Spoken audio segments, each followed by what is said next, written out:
fait, il était toujours pertinent, même dans le nouveau cadre explicatif. L'expressivité pouvait en effet se mesurer en termes de déviation par rapport à la projection de Léonard, déviation ne correspondant évidemment pas à une intention représentationnelle. L'expression, pensait-on, implique inévitablement des distorsions de l'image. Or, comment parler de distorsion si ce n'est pas opposition au modèle d'une mimésis adéquate? Mais il est vrai que les théoriciens de la transparence étaient incapables de rendre compte des composantes et propriétés non représentationnelles qui font partie d'une représentation.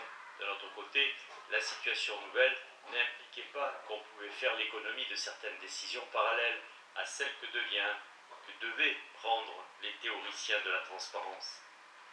Il fallait décider lesquelles parmi les distorsions sont dues à l'incapacité représentationnelle et lesquelles à la puissance expressive.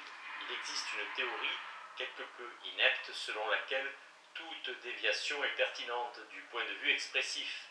Tout ceci est vrai, mais on peut penser que les concepts qui nous intéressent, c'est-à-dire le style, l'expression, voire la métaphore, se situent justement dans cet écart entre l'image et le motif, écart auquel les théoriciens de la transparence ne peuvent accorder qu'une valeur négative, et qu'ils attribuent à l'échec de la mimésis. On peut noter que les écarts sont parfois invisibles, parce qu'il existe un contrat entre l'artiste et le spectateur au terme duquel une représentation donnée est indiscernable du motif correspondant. Les contemporains de Giotto étaient étonnés par son degré de réalisme, et même Vasari, qui se situe pourtant à la fin de la Renaissance, loue encore le réalisme d'un de ses tableaux. Il s'agit d'un homme qui boit de l'eau, et Vasari dit à son sujet qu'il est dépeint avec un effet tellement merveilleux qu'on pourrait croire qu'il s'agit d'une personne vivante en train de boire. C'est un éloge d'une forme tout à fait conventionnelle, mais nous ne le reprendrions certainement pas à notre compte pour caractériser le tableau en question. Ce qui était transparent pour les contemporains de Giotto, presque comme une vitre à travers laquelle ils auraient contemplé une réalité sacrée, est devenu opaque à nos yeux. Nous sommes immédiatement conscients de quelque chose qui était invisible pour eux, mais qui nous est précieux, à savoir le style de Giotto, phénomène que le théoricien de la transparence essaierait de neutraliser en l'expliquant par le fait qu'à l'époque de Giotto, les techniques de représentation des objets extérieurs étaient sous-développées. Ce que j'appelle style, c'est moins ce que Giotto a vu que sa matière de le voir, et par conséquent cela a dû être invisible. Sa manière de voir a sans doute été partagée par un groupe assez important de citoyens du monde de l'art, de son époque, car sinon il n'aurait pas pu faire son éloge en des termes parents de ceux qu'utilise Vasari. Ce phénomène paraît être général. Proust dote la Berma d'une transparence du même genre. Il ne réussit jamais à voir ce qu'il a pourtant l'intention de voir, à savoir le jeu d'une actrice hors pair. En lieu et place, il contemple Phèdre elle-même, se débattant dans les affres de son amour sans espoir. La Berma se fait transparente comme une vitre afin de révéler la personnalité de l'héroïne. Quant à Marcel, il n'a pas conscience de l'acte qui aboutit à la révélation, mais uniquement de la personnalité révélée. Nous ne pourrons jamais voir la Berma sur scène, mais je suis certain que si, grâce à quelque miraculeux voyage dans le temps, cela nous était possible, son jeu n'aurait pas sur nous l'effet extraordinaire qu'il avait sur Proust. Il nous apparaîtrait comme un artefact opaque qui relève de l'univers du théâtre de la Belle Époque, au style aussi typé que les meubles de Nancy ou les affiches de Toulouse-Lautrec. Il est probable que nous nous trouvons convaincants que les acteurs contemporains, surtout ceux qui, comme Elliott Gould, sont considérés comme naturels parce que leur auditoire les a adoptés comme modèles à imiter. Mais si Gould se retrouvait sur une scène de l'époque de la Berma, son jeu paraîtrait tellement opaque à l'auditoire qu'il ne serait même pas perçu comme un acteur interprétant un rôle. Dans toute cette discussion, j'ai fait allusion aux analogies structurales qui existent entre le concept d'époque historique et celui de personne humaine. On peut en effet dire que les époques historiques, comme les personnes, possèdent une intériorité et un côté extérieur, un pour soi et un pour autrui. L'intériorité n'est pas autre chose que la manière dont le monde est donné à une époque spécifique. Quant à son côté extérieur, c'est ce même monde, mais appréhendé comme objet par une conscience différente ou qui est historiquement postérieure. Quand nous voyons le monde d'une façon donnée, nous ne le voyons pas comme une manière de voir le monde. Nous voyons simplement le monde. Notre conscience du monde ne fait pas partie des choses dont nous sommes conscients. Il se peut que plus tard, lorsque nous aurons changé, nous nous rendrons compte que la manière dont nous avons vu le monde n'est pas identique au monde vu. Quel est ce qui donne une coloration globale particulière à tous nos contenus de conscience? Dans le cadre de son travail sur les supports de signification, Frege a fait référence à ce qu'il appelait leur Verbung. Coloration. Cette précision, c'est précisément cette notion que je cherche à circonscrire. Prenons le cas de la célèbre gravure de Dickens qui orne bon nombre des éditions de ses œuvres. On l'avait certainement exécutée afin que ses nombreux admirateurs puissent disposer d'un portrait du grand homme et dire « Voici M. Dickens tel qu'en lui-même ». Mais bien entendu, selon les critères de la théorie de la transparence, le portrait n'était pas fidèle. Celui qui aurait cru cela aurait tout simplement prouvé qu'il n'était pas conscient de la manière dont notre propre conscience colore la réalité. Pour nous, aujourd'hui, ce portrait est un artefact typique du début de l'ère victorienne. Ses dimensions, comme ses proportions, trahissent son origine. De nos jours, personne, à moins de rechercher volontairement un effet d'archaïsme, n'aurait recours à de telles dimensions et proportions. On ne saurait le faire et puis dire « Voici M. Kuhn, tel qu'en lui-même ». Cela ne marcherait pas. Les yeux sont trop grands, la chevelure est trop ondoyante et les lèvres sont trop charnues pour des lèvres réelles. En somme, seul un être grotesque pour avoir ces traits. C'est une tête romantique et très opulente, à mi-chemin entre Ossian et les Sensi. D'un côté, le mobilier surchargé et le maintien emphatique typique de l'époque édouardienne de l'autre. Le portrait exprime le lieu historique de sa création, c'est-à-dire qu'il exprime les croyances et les attitudes qui définissaient le monde tel qu'il était vécu à ce moment-là, puisqu'elles sont présupposées par la manière dont Dickens est montré. Depuis, les croyances et les attitudes ont changé, et l'époque victorienne fait partie du passé. Désormais, plus personne ne voit M. Dickens ou qui que ce soit exactement de cette manière. À partir du moment où on a pris conscience de ces faits, on appréhende de l'extérieur la conscience que l'époque en question avait d'elle-même. Les qualités de style et d'expression sont liées à ces phénomènes de coloration que la théorie de la transparence est incapable de prendre en compte. La coloration fait partie de la représentation sans faire partie de la réalité. Or, la théorie de la transparence n'a pas de place pour cette différence. Dire que les traits à l'aide desquels j'ai tenté de distinguer l'œuvre de Liechtenstein du diagramme de Laurent ne font pas partie du contenu présuppose évidemment la théorie de la transparence. Par contenu, j'entends tout ce qui provoquerait des stimuli équivalents à ceux que provoque l'objet représenté. Pour clore ce travail, j'aimerais analyser de plus près les facteurs de coloration que j'ai invoqués dans ce chapitre et que j'ai essayé de localiser en exposant l'échec de la théorie de la transparence. L'analogie générale que j'ai établie entre les manières de représenter et les manières de montrer donne lieu à un résultat accessoire mais intéressant. Si elle est correcte, la meilleure façon de comprendre le statut logique des concepts de style et d'expression est de réfléchir sur les particularités logiques du langage mental. C'est comme si l'œuvre d'art était une extériorisation de la conscience de l'artiste et que donc nous pouvions voir aussi sa manière de voir et pas uniquement ce qu'il a vu. Les tableaux de Canaletto sont des souvenirs de Venise. Et lorsque nous les contemplons, nous pouvons voir ce que nous aurions vu à Venise. C'est la raison pour laquelle les petits seigneurs qui visitaient la ville les ont achetés. Et pourtant, ils ne sont pas réductibles aux gondoles et à la salute. Ils expriment la vision du monde de Canaletto, vision qui sans doute n'a pas dû être très différente de celle de ses clients, puisque ceux-ci ont vu des souvenirs de Venise.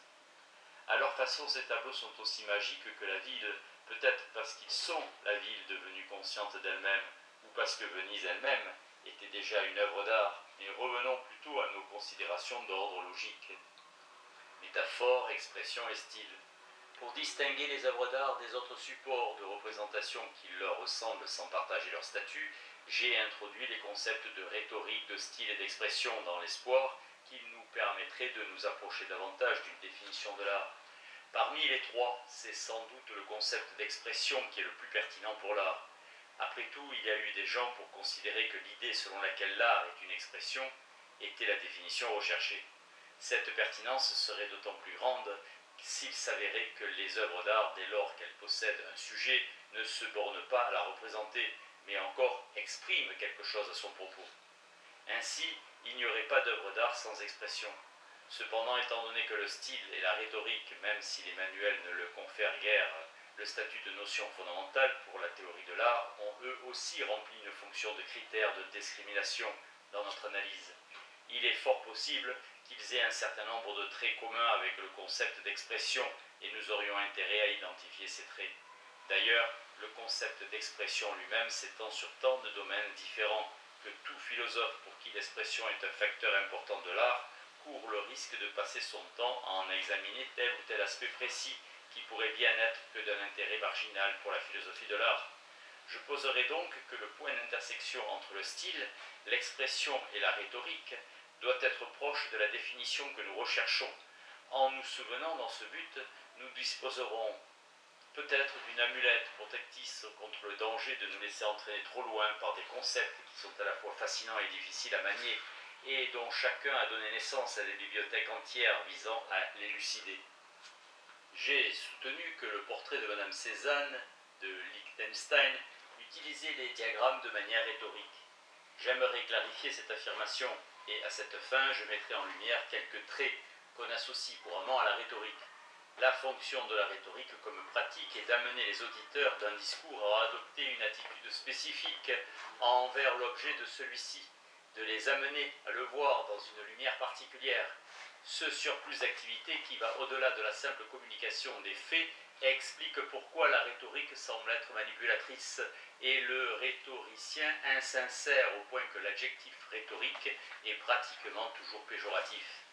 Et il est vrai que le rhétoricien, mais tout aussi bien n'importe qui d'entre nous dès lors qu'il s'engage dans une stratégie de cet ordre, ne se borne pas à affirmer des faits. Il les suggère, mais avec une intention spécifique, celle de transformer la manière dont l'auditoire les reçoit. Le fait que le rhétoricien puisse éventuellement mentir au niveau même de la communication des faits est sans doute du point de vue logique. Admettons donc que les faits auxquels on nous dit si souvent de nous tenir sont tels que nous le dit, et que ce n'est qu'une fois ceci acquis que l'activité rhétorique débute. En gros, le diagramme de Laurent a pour fonction de cartographier le mouvement des yeux que le portrait de Madame Cézanne induit chez le spectateur, et son utilité se réduit à rendre compte des mouvements de notre œil enchanté. En tant que diagramme, il est ou bien vrai ou bien faux, et on peut le soumettre à divers examens afin de déterminer ce qu'il en est. Eu égard à cette admirable fonction qui est la sienne, il est tout à fait normal qu'il soit distinct et net, voire attrayant, donc qu'il possède certaines qualités esthétiques, mais cela n'en fait pas pour autant une œuvre d'art. En tout cas, il est clair qu'ici, le schéma diagrammatique n'a aucune fonction rhétorique. De nombreuses pratiques discursives sont du même ordre, par exemple, tout discours scientifique. Leur seul but est de communiquer certains faits à l'auditoire, bien qu'il soit possible de prédire quelle sera l'attitude de l'auditoire à leur encontre. Ce sont les faits et eux seuls qui la provoquent, sans aucune intervention de la part de l'écrivain ou de l'orateur, qui se contente de les laisser parler pour eux-mêmes. Ainsi, à l'exception des capacités cognitives et discursives nécessaires au rapport factuel banal, le locuteur ne met en œuvre aucun art spécifique qui tenterait de faire adopter une attitude spécifique au récepteur. Certes, la situation telle que je viens de la dépeindre n'est peut-être qu'un cas idéal. Il se peut qu'en fait la rhétorique soit inévitable, même dans l'écriture la plus objective. Il se peut aussi que l'utilisation même d'une écriture objective soit rhétorique à sa manière, son but étant de persuader l'auditeur que tels sont bien les faits parlant pour eux-mêmes. Néanmoins, je propose que nous maintenions la distinction. Pour nos objectifs philosophiques, nous avons besoin du cas idéal. Je pars du postulat que la caractérisation de la rhétorique que je suis en train d'esquisser vaut pour les images aussi bien que pour l'activité verbale, et que dans les deux cas, l'attitude adoptée envers une représentation donnée est provoquée intentionnellement. L'image d'une bouteille de bière peut provoquer une sensation de soif. La représentation d'un vêtement féminin peut faire naître un désir lancinant, même lorsque les deux images ont simplement pour fonction de montrer de quoi les choses en question ont l'air. Mais lorsque la bouteille est montrée de manière à amener le spectateur à en inférer que la bière est glacée, ou que le vêtement est montré de telle sorte qu'il en infère que celle qui le porte est une femme lubrique, il se peut qu'il en conclue que la bière doit être délicieuse et que le vêtement vaut la peine d'être acheté. Or, l'artiste commercial exerce ses talents rhétoriques justement afin de provoquer des perceptions de ce genre. En effet, les images en question sont peintes de telle manière que ce n'est qu'à condition qu'il fasse les inférences en question que le spectateur peut les comprendre et que les sentiments qu'on veut qu'il entretienne à l'égard de l'objet inféré peuvent naître.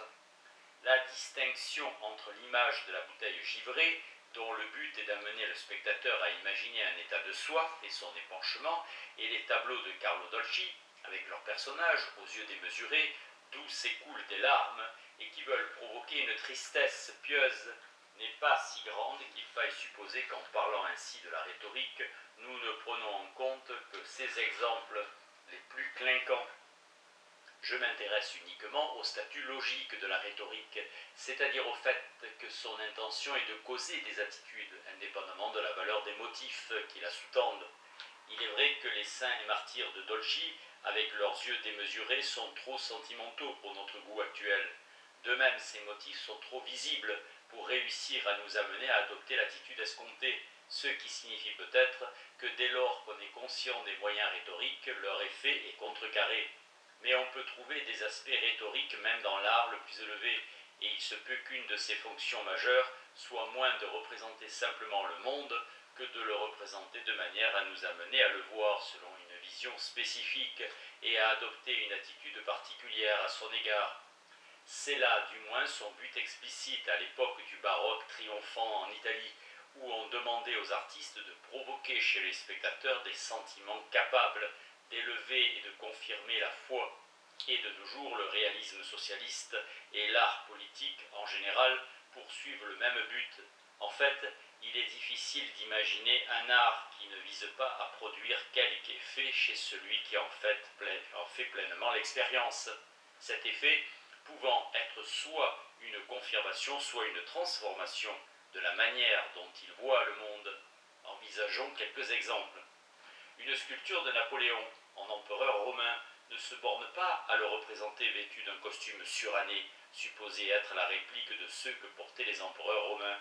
L'intention du sculpteur est plutôt d'amener le spectateur à adopter envers le sujet, Napoléon, l'attitude qu'il aurait eue face aux empereurs romains les plus prestigieux, par exemple César ou Auguste. S'il s'agissait de Marc Aurèle, l'attitude visée serait quelque peu différente. Ainsi vêtue, la figure est une métaphore de la dignité, de l'autorité, de la grandeur, de la puissance et de l'excellence politique. La description ou la peinture de A comme B possède en fait toujours cette structure métaphorique. Saskia en flore, Marie-Antoinette en bergère, ici Siddons en muse de la tragédie, Grégor Samsa en insecte. Dans tous ces cas, c'est comme si la peinture nous intimait de voir A doté des attributs de B, avec l'implication qui, bien entendu, n'est pas nécessairement fondée que A n'est pas B. À ce titre, le concept d'identification artistique introduit plutôt peut être considéré comme possédant une structure métaphorique. On peut établir une distinction intéressante entre les cas qu'on vient de citer et celui où la personne qui se trouve être Napoléon, Sarah Siddons ou Marie-Antoinette, sert de modèle pour un empereur romain, la muse de la tragédie ou une simple bergère. Car les modèles sont des vecteurs représentationnels spécifiques. Ils se bornent à représenter les entités pour lesquelles ils servent de modèle. L'identité du modèle est supplantée par celle de son désignatum. Dans le cas idéal, le modèle est censé être transparent et nous sommes supposés voir l'entité pour laquelle il sert de modèle plutôt que le voir lui-même, bien que ce soit évidemment le modèle, qu'il ait été peint ou photographié. Lorsque le modèle est trop connu pour que son identité propre puisse s'effacer, il ne convient pas à cette tâche. Elizabeth Taylor, Jackie Kennedy ou Richard Nixon ne feraient pas de bons modèles parce que leur identité est trop forte pour pouvoir s'évanouir. Un modèle peut acquérir une certaine identité en tant que modèle, comme Kiki de Montparnasse ou encore Gabriel qui faisait partie du ménage Renoir. Mais même dans ce cas, dès lors que l'artiste l'utilise comme modèle et non pas comme motif, son identité ne compte pas. Le tableau ne représente pas le modèle comme femme nue à la plage, mais simplement une femme nue à la plage.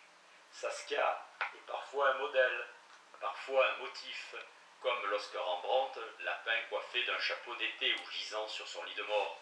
Et parfois elle est le sujet d'une métaphore. Saskia en déesse Flore.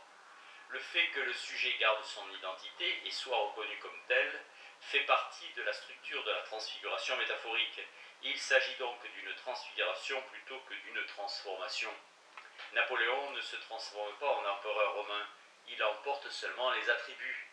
Grégor Samsa, en revanche, est le héros d'un récit de science-fiction. Il y a métamorphose plutôt que métaphore.